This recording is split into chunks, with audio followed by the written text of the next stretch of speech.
Furtado!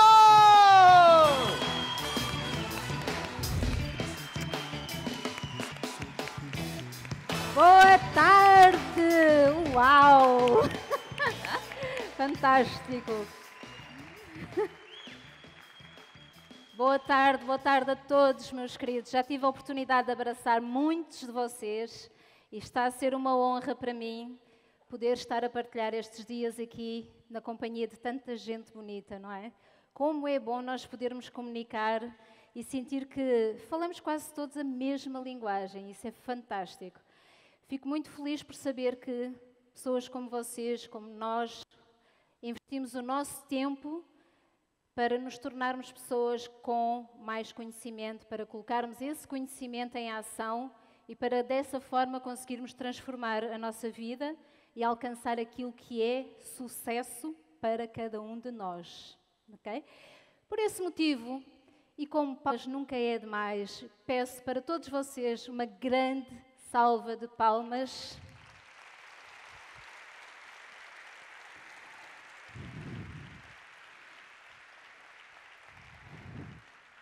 Quero também agradecer as lindas palavras do Fábio.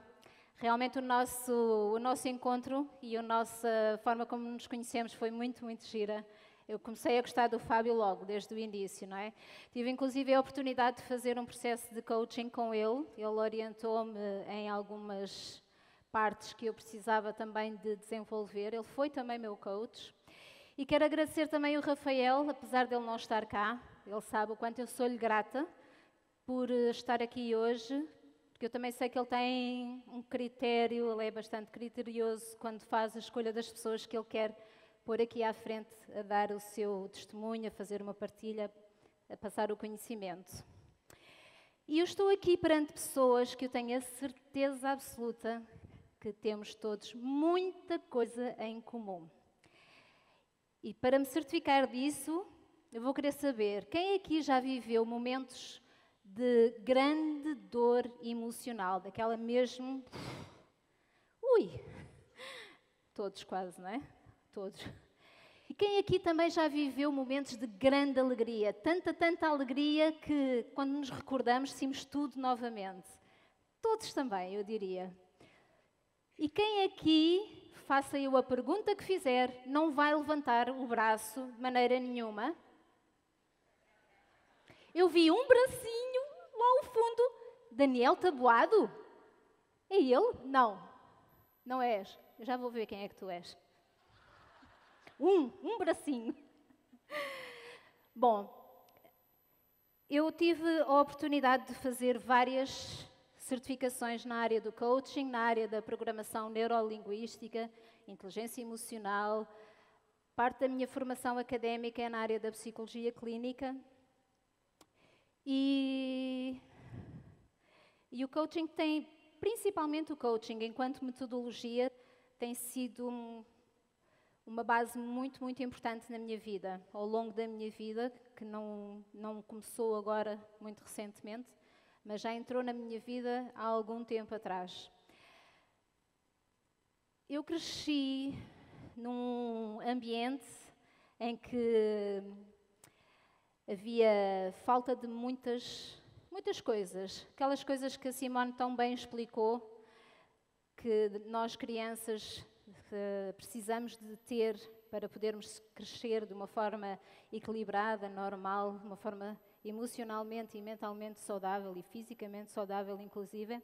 Eu também tive privação de muitas dessas coisas, só que cresci num ambiente em que, enquanto criança, aquilo para mim era tudo normal.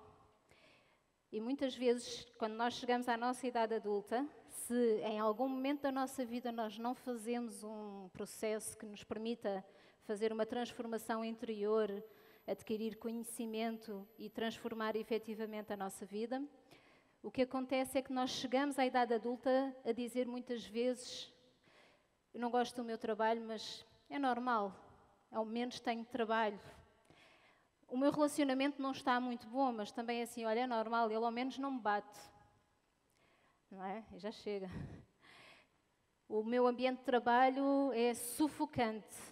Mas pronto, olha, pelo menos são certinhos a pagar o ordenado. Ao dia 30 aquilo está lá na conta. A minha relação com os meus filhos não é a melhor, eu nem sempre tenho tempo para eles. Mas também é normal, não é? Com a vida que nós temos hoje, com a forma como o tempo é hoje, isto tudo é normal. E eu posso-vos dizer que a minha infância fez-me pensar desta forma durante muito tempo da minha vida. Eu considerei que, como o Jerónimo dizia, viver na média, na verdade, abaixo da média, era normal, não é? Haja saúde. E resumia-se tudo. Com o coaching eu vim perceber, com todas as formações ligadas à área do desenvolvimento humano, que o que é normal é nós sermos felizes e não o contrário. O deixarmos-nos levar pela ideia de que viver com pouco, não nos sentirmos realizados, não nos sentirmos felizes, que isso é normal e que devemos de aceitar, é uma grande mentira que nós próprios contamos a nós, para, no fundo, podermos sobreviver num contexto que normalmente está associado à nossa infância e à nossa adolescência. Só que, como devem imaginar, eu não nasci uma coach. O Fábio até dizia há dias uma piada que por ele tem sempre piada, por mim não vai ter tanta, mas eu vou tentar, que esta coisa de ser coach não é do género. Bebé nasce, nasceu uma coach. Não, não é assim. Ser coach é passar por todo um processo e ser coach com sucesso e conseguir tocar efetivamente a vida de muitas pessoas e ajudar no trabalho individual de cada um para essa transformação é algo que se constrói. E antes de eu vos contar como é que esta história do coaching começou, como é que nos conhecemos, como é que namoramos, como é que casamos, eu vou-vos contar um pouquinho daquilo que foi a minha vida. Como eu tinha dito há pouco, eu nasci numa família com muito poucos recursos financeiros. O meu pai era alcoólico, era bastante violento, minha mãe era vítima de violência doméstica. Nós em casa vivíamos todos num ambiente de muito medo, porque na verdade nós nunca sabíamos como é que o meu pai ia chegar a casa. E isso criava permanentemente um ambiente de grande tensão e sofri durante muitos anos de ansiedade.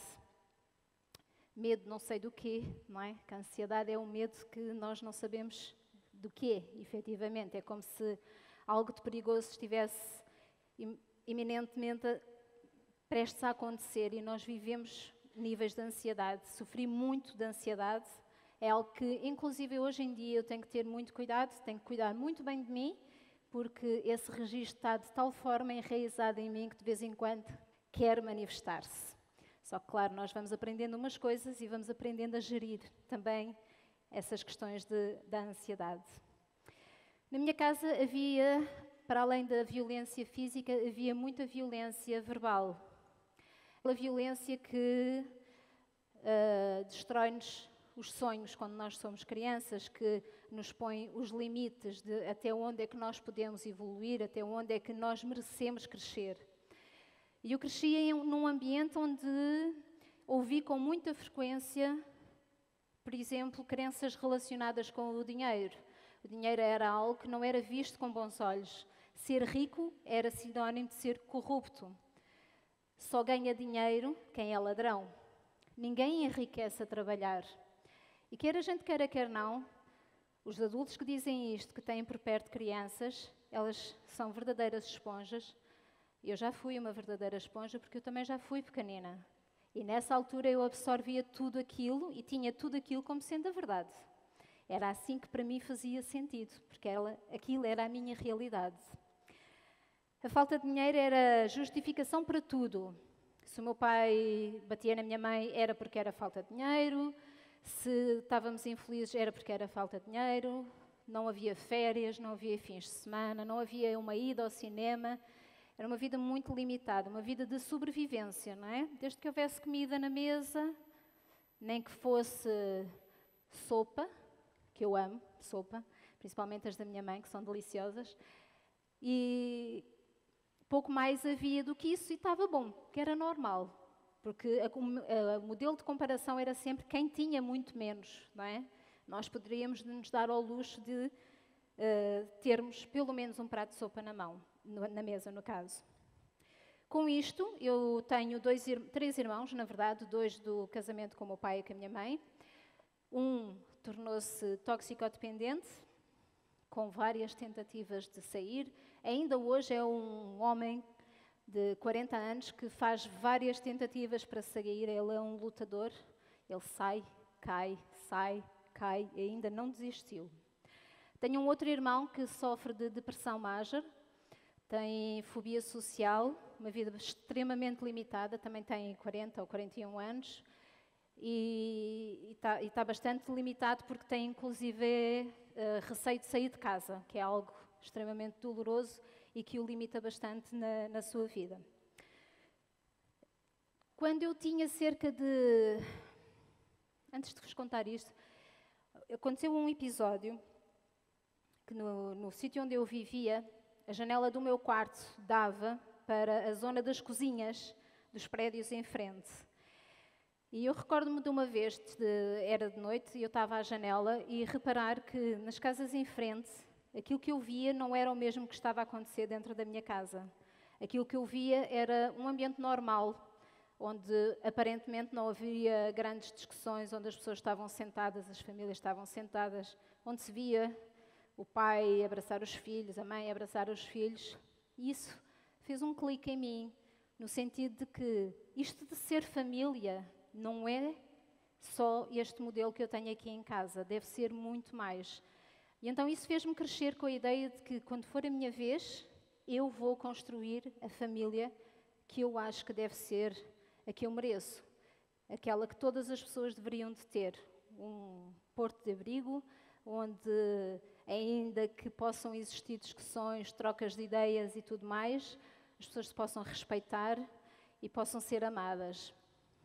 E cresci a acreditar piamente que um dia eu ia conseguir construir esse sonho, quando chegasse a minha vez. Por volta dos meus 6 anos, mais ou menos, sempre fui uma miúda tímida, muito tímida, mas com uns rasgos assim de coragem, às vezes, que eu não sei muito bem de onde é que eles vinham. Então eu tinha por hábito, eu muito pequenina, de chegar perto do meu pai quando ele estava alcoolizado e já tinham discutido lá em casa e tudo mais, e com muito cuidado, porque eu sentia que eu era a menina do meu papá. Eu era, de certa forma, a menina protegida. Era a primeira menina, a primeira filha, a primeira neta, a primeira sobrinha, então fui, de certa forma, privilegiada. Eu recordo-me de chegar perto do meu pai e de lhe dizer: pai, por favor, para de beber. Não vês que tu, quando bebes, olha como é que as coisas ficam aqui em casa. E eu pedia-lhe isto com muita frequência. O que é que acontecia? O meu pai sabia. Ele sabia que o que fazia-nos sofrer. E naqueles momentos ele agarrava, ia buscar o álcool que ele tinha em casa e ele despejava as garrafas todas à minha frente, dentro do lava-loiça, e prometia-me, ele olhava-me nos olhos e dizia: filha, o papá nunca mais vai beber. E a inocência de uma criança era, eu ouvia aquilo e eu enchia-me de esperança. Ia correr para o quarto, para os pés dos meus irmãos e dizia-lhes: olha, o pai disse que agora já não vai beber mais. Só que, uns dias depois, uma semana depois, o cenário voltava-se a repetir. E ainda assim, eu sempre que tinha aqueles rasgos de coragem, eu voltava a repetir o mesmo cenário. Eu pedia ao meu pai e o meu pai voltava-me a prometer que ia deixar de beber. Claro que ver isto cria também uma crença em mim, não é? Tudo isto fez com que eu começasse a construir o meu padrão de crenças. A palavra do compromisso, comprometer-nos é algo que nós dizemos, mas se calhar nem sempre fazemos. Era a mensagem que me era passada. Porque quando as coisas estão difíceis, é natural, é normal desistir daquilo com que nos comprometemos. E obviamente isso também trouxe impacto para a minha vida.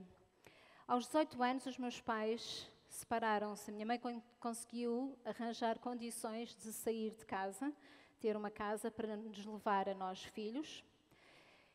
Minha mãe, durante todo o tempo que eu me recordo de vivermos juntos, ela era a mulher que dizia, à frente do meu pai ela não dizia absolutamente nada, mas quando o meu pai não estava presente, uma coisa que ela dizia muito era: se eu não tivesse filhos, eu já não estava aqui.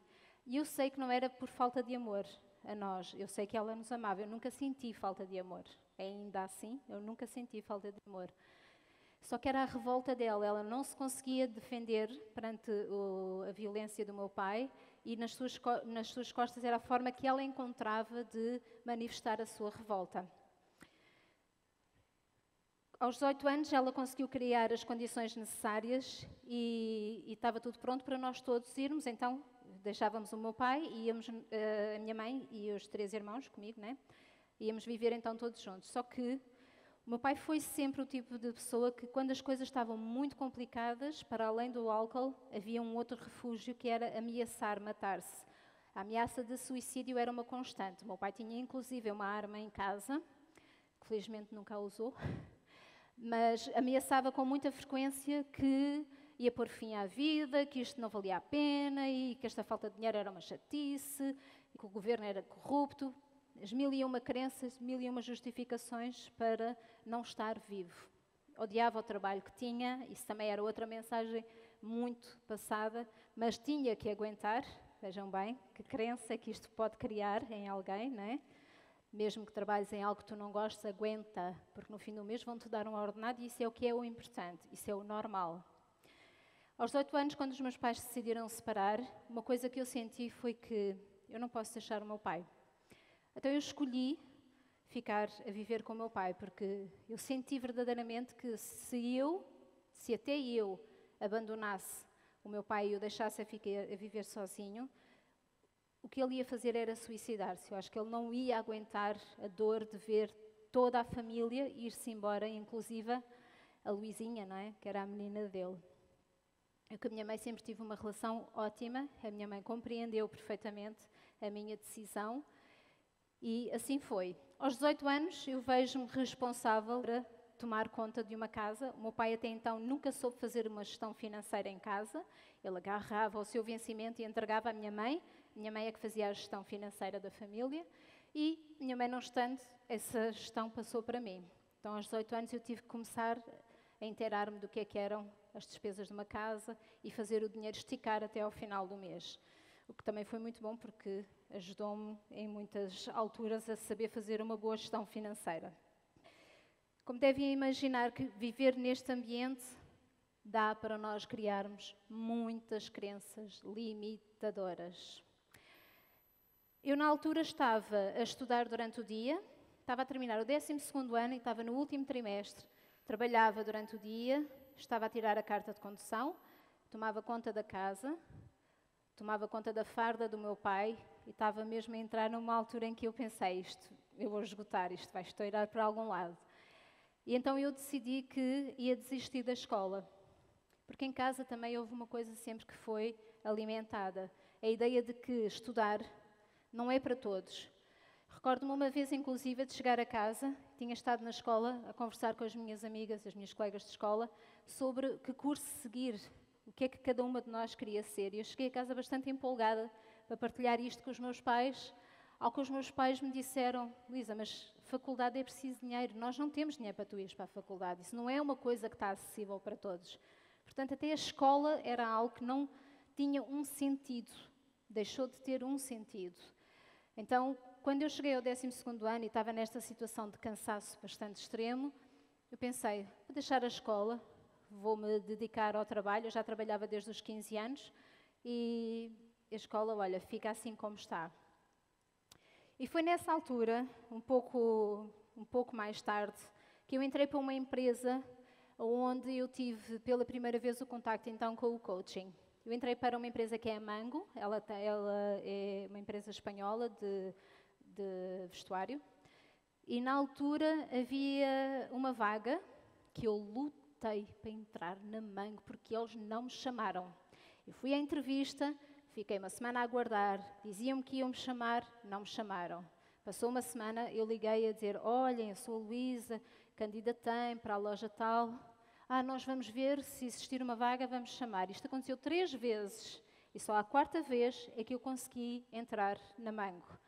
Eu fiquei super feliz, porque naquele momento o maior objetivo que eu tinha em termos de carreira era um dia eu conseguir ser gerente de uma loja.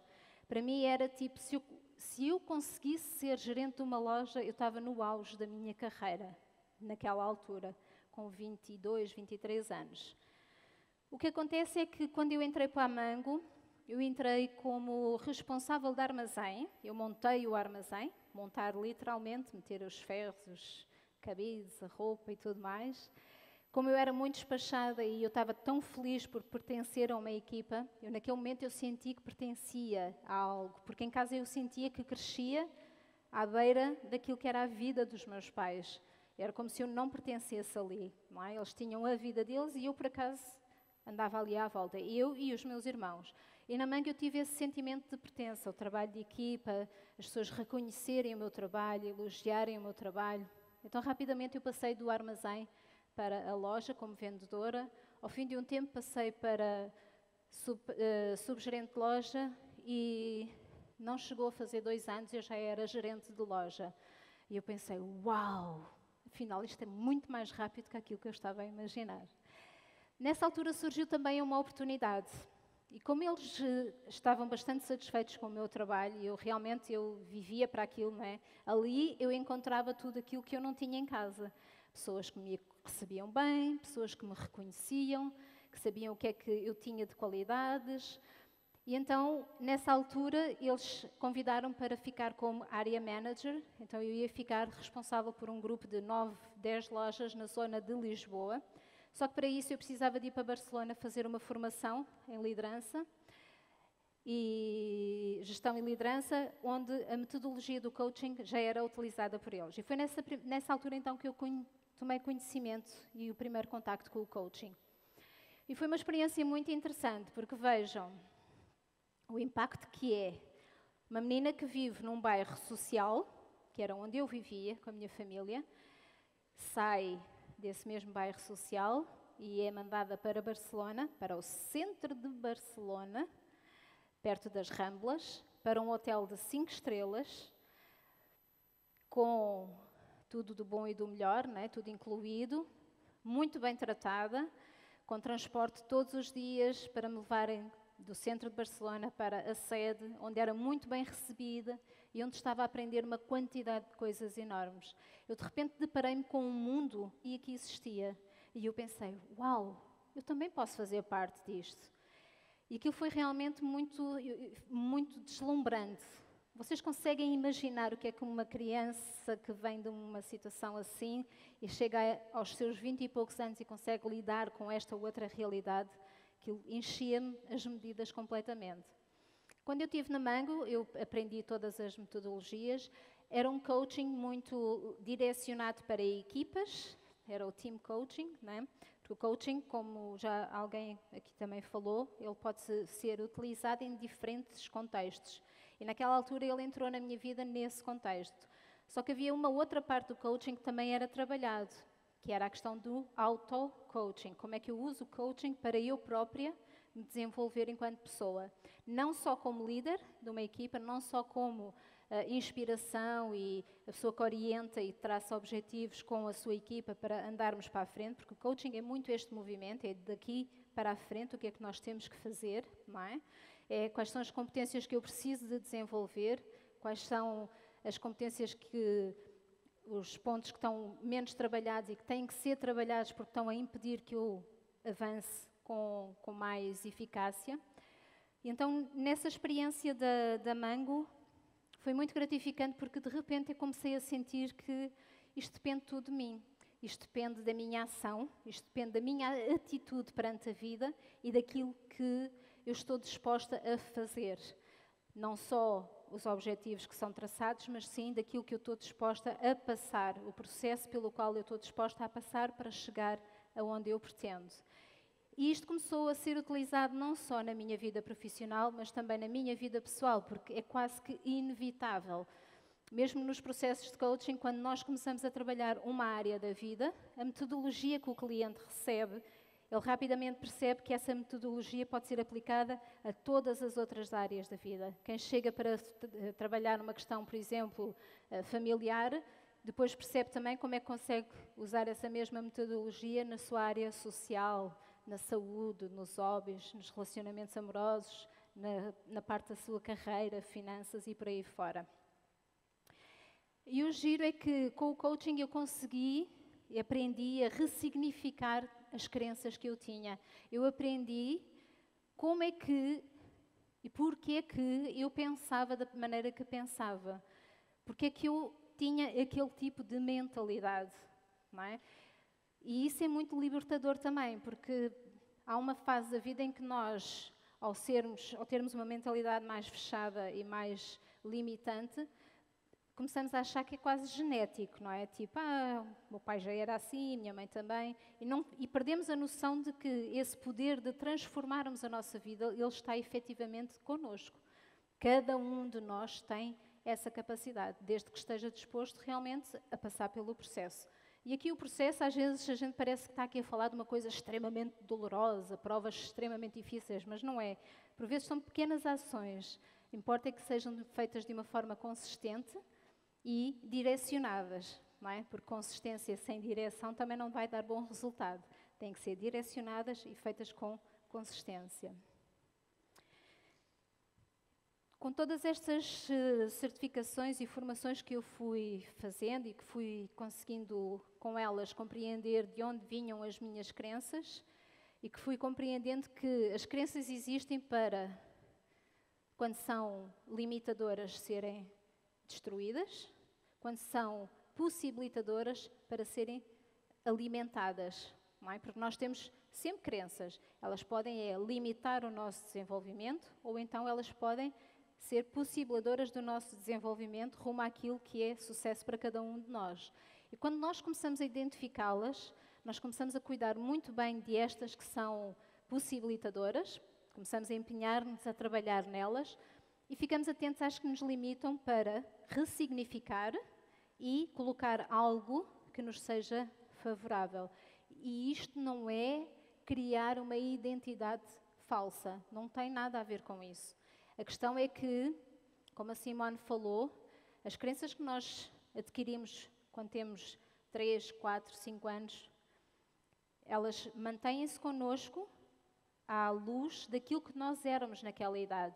E o exercício que devemos fazer é, se esta crença que eu tinha com esta idade, hoje em dia, ela continua a fazer sentido, agora que eu sou uma mulher adulta de 45 anos, ela faz sentido, ela deixou de fazer sentido. Porque quem pensava assim, não é a Luísa de 45 anos, era a Luísa de 5, 6 anos, 10 anos. Então há que, é quase que fazer um upgrade, não é? Atualizar. Então hoje que eu sei o que sei, como é que eu posso olhar para esta crença e como é que eu posso ressignificá-la e fazer dela uma aliada e não uma inimiga?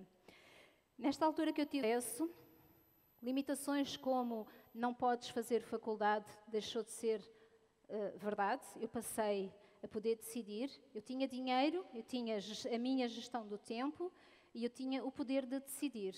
Então eu decidi inscrever-me na faculdade, aliás, terminar o ensino secundário e ir para a faculdade para fazer psicologia na área clínica. Com isto, eu tive também a oportunidade de comprar a minha primeira casa, num sítio que eu adorava, tranquilo, um condomínio fechado, muito bonito, tudo como eu queria. Dentro da empresa eu tinha boas condições, tinha carro, todas as despesas pagas, viagens pagas, formações constantes, portanto era assim, todo um mundo super maravilhoso.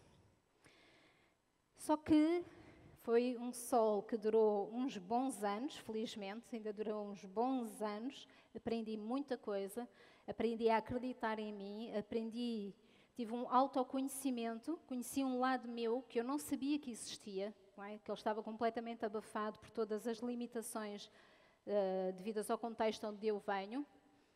E eu também passei por aquela fase em que houve a crise em Portugal e de um momento para o outro eu fiquei sem trabalho.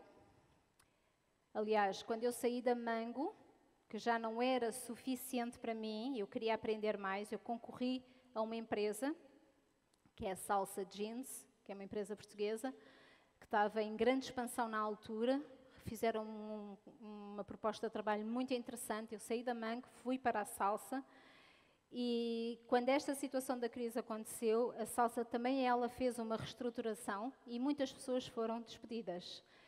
E eu fui uma delas.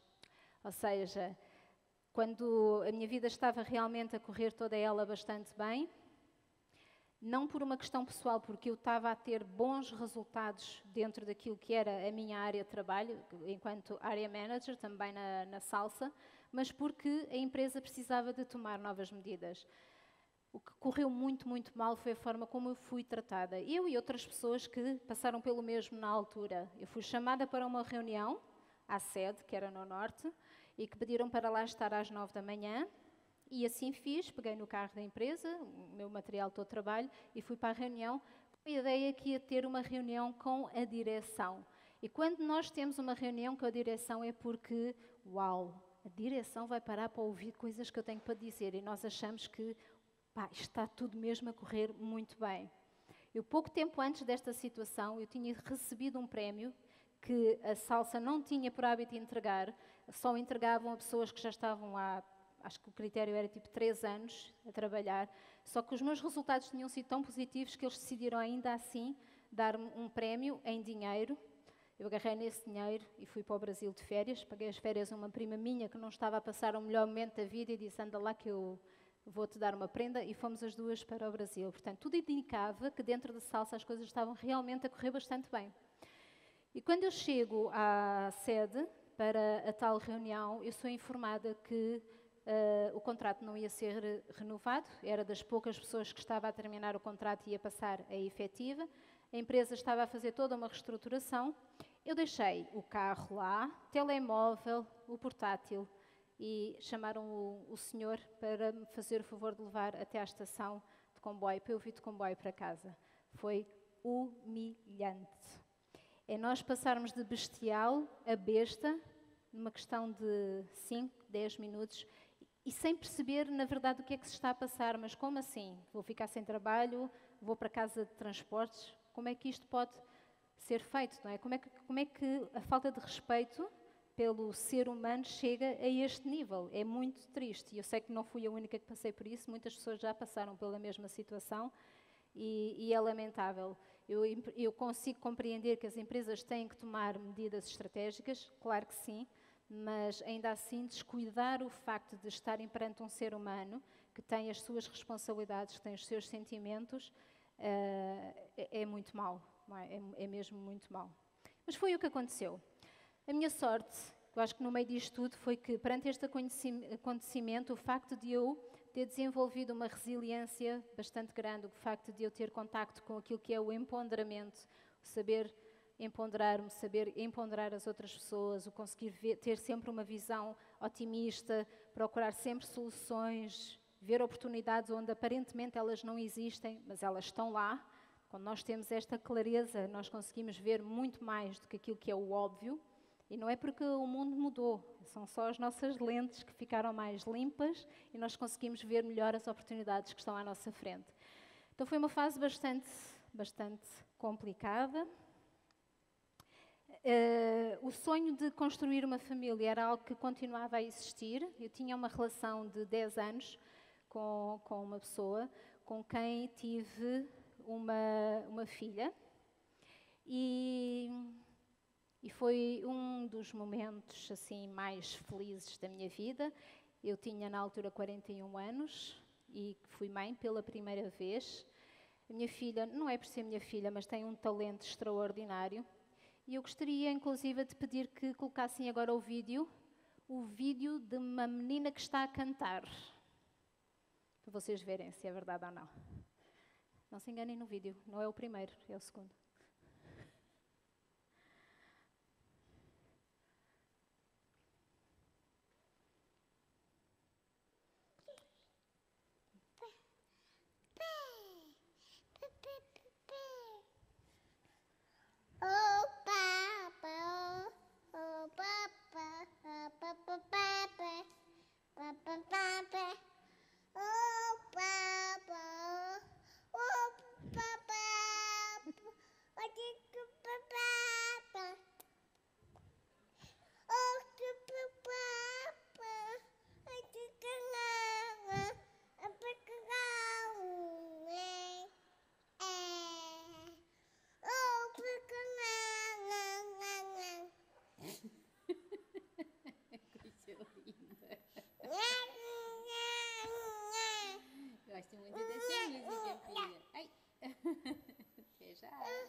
É uma delícia.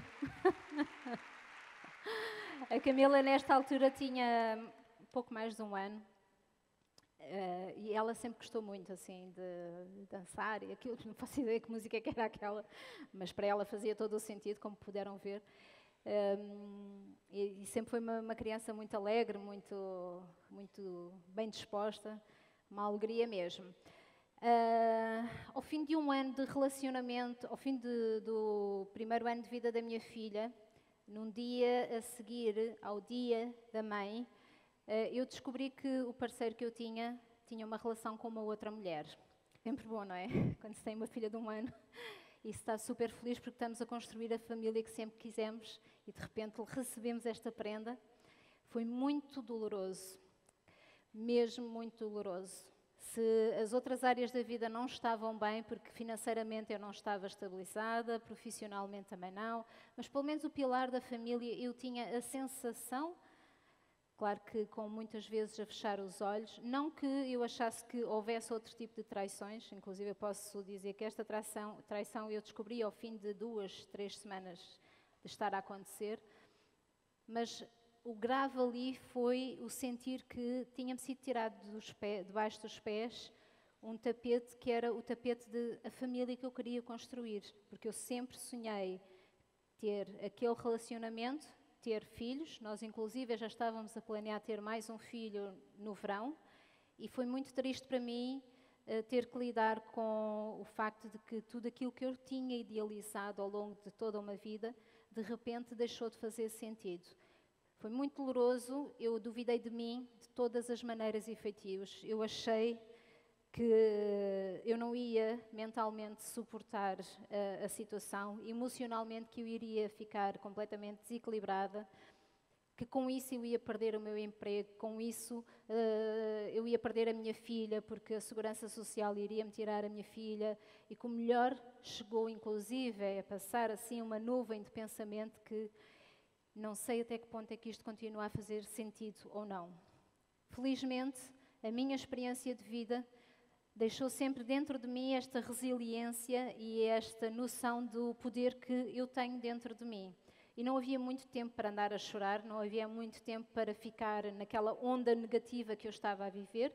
E o que eu fiz foi, naquela altura, mais do que nunca, pôr em prática todos os conhecimentos que eu tinha adquirido, com todas as formações que eu fui fazendo relacionadas à área do desenvolvimento humano, principalmente na área do coaching. E foi isso que eu fiz. Hoje eu posso vos dizer que eu faço aquilo que eu amo. O estar aqui perante 1000 pessoas a fazer esta palestra é a concretização de mais um sonho. Um sonho que foi idealizado aqui há um tempo atrás, quando eu comecei a colaborar com o Rafael, há cerca de mais ou menos 5, 6 anos. Havia o sonho de construir algo que nós não sabíamos muito bem como, mas sabíamos que era algo dentro deste género, o poder contribuir para que as pessoas sofressem menos, o poder contribuir para o desenvolvimento de cada uma das pessoas que se cruzassem nas nossas vidas. E isso está a acontecer. Eu faço o que eu amo. Eu decidi, uma altura, que para mim o tempo passou a ser extremamente importante. Então, trabalhar a partir de casa grande parte do tempo era algo que eu idealizei e que, ao fim de um tempo, eu concretizei. Hoje em dia, eu faço várias sessões. Os meus clientes, tenho muitos clientes que fazem sessões online. As formações que dou são formações de 1, 2 dias. Ou seja, não tenho um horário de entrada àquela hora, saída a tal hora. Tenho a liberdade de fazer a gestão do meu horário. Trabalho dentro daquilo que é o meu propósito de vida, que é ajudar pessoas a sofrerem um pouco menos. Porque à semelhança também do que já foi dito aqui pela Simone e por outros palestrantes, o sofrimento dos outros é algo que mexe com todos nós, não é? Eu acho que só há uma fase em que não mexe tanto, que é quando nós próprios estamos num sofrimento tão grande que já nem sequer conseguimos ter noção de que os outros também estão a sofrer. Mas quando isso começa a atenuar, nós passamos por uma transformação tão grande E o autoconhecimento é isto que nos traz, que é esta transformação interior, que nós conseguimos perceber que a vida não tem a ver unicamente connosco, não tem a ver com a resolução única dos nossos problemas, mas sim com, depois dessa transformação, o que é que nós podemos fazer para impactar a vida dos outros, quando os outros assim o desejam, como é óbvio, não é? Hoje sou formadora também. Houve várias perguntas que eu fui fazendo a mim mesma. Eu recordo-me um dia de ter visto um panfleto onde iam estar vários oradores num trabalho no Algarve. E eu olhei para aquele panfleto e pensei assim, fogo, mas eu também podia estar aqui, porque eu também consigo fazer isto. Só que eu passei por aquela fase tão atribulada que, por momentos, eu duvidava das minhas capacidades.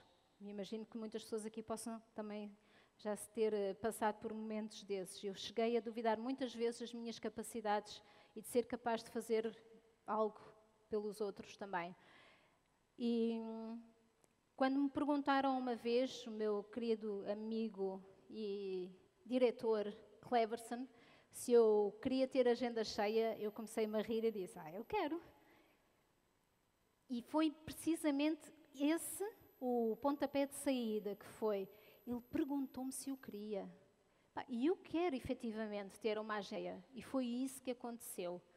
Em pouquíssimo tempo, eu passei de 2, 3 clientes de coaching para uma agenda com mais de 30 clientes a atender em simultâneo. Quando eu decidi que eu quero ser formadora, porque já fui noutros tempos e quero voltar a exercer a função de formadora, eu questionei-me, eu sou capaz? Sim, eu sou capaz.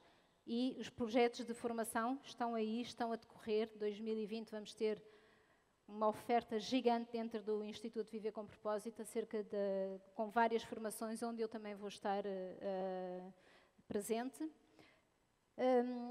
Se eu merecia qualidade de vida, se eu também era uma pessoa que merecia ter qualidade de vida, eu também disse para mim, claro que sim. Não é o facto de eu vir de uma família pobre, com limitações, com muitas crenças limitadoras, que eu tenho que seguir a mesma trajetória. Eu mereço também ter uma qualidade de vida. Eu vivo num sítio bastante agradável, eu vivo em Mafra, não sei se há aqui alguém que conhece, sei que há pessoas aqui de Mafra, e lá, tantos, somos vizinhos.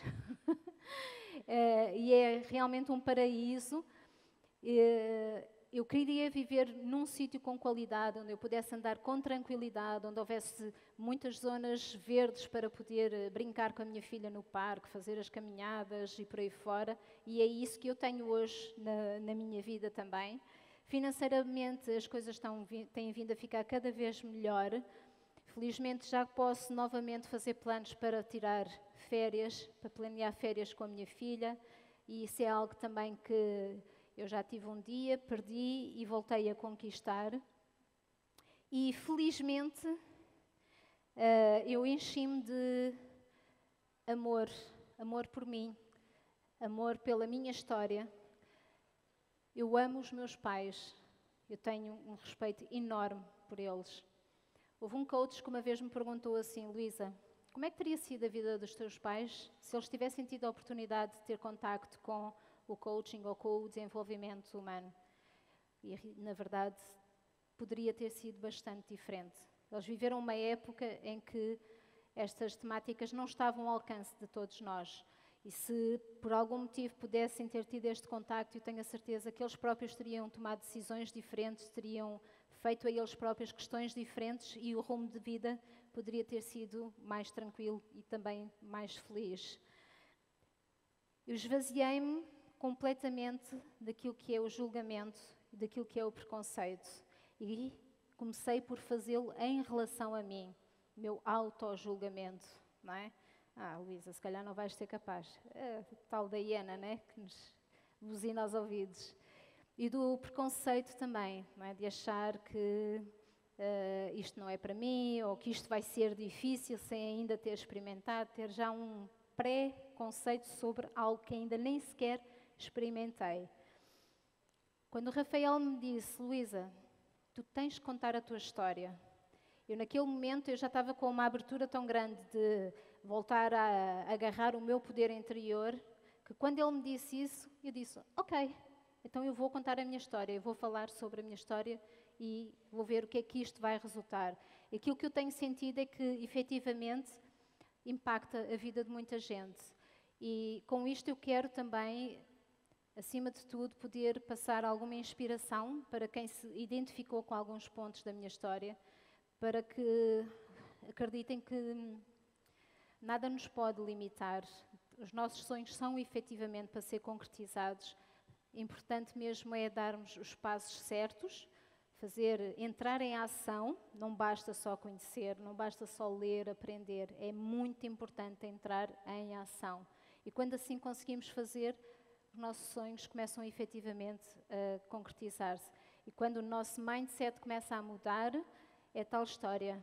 O contexto é o mesmo, as situações são as mesmas. Quando o nosso mindset muda, é como se nós começássemos a utilizar umas lentes que são as adequadas.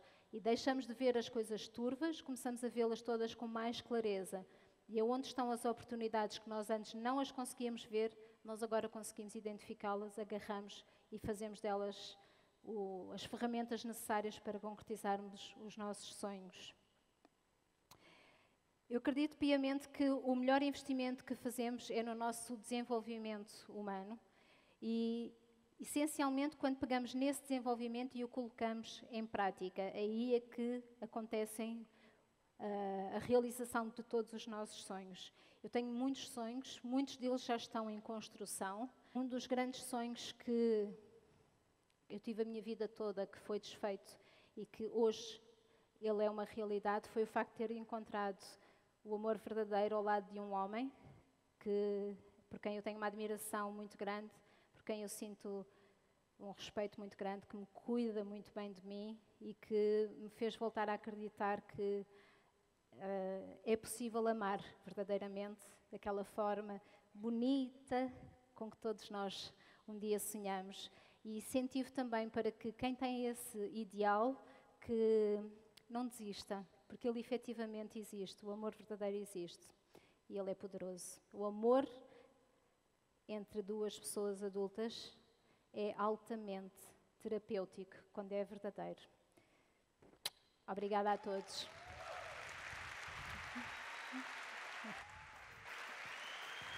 Obrigada.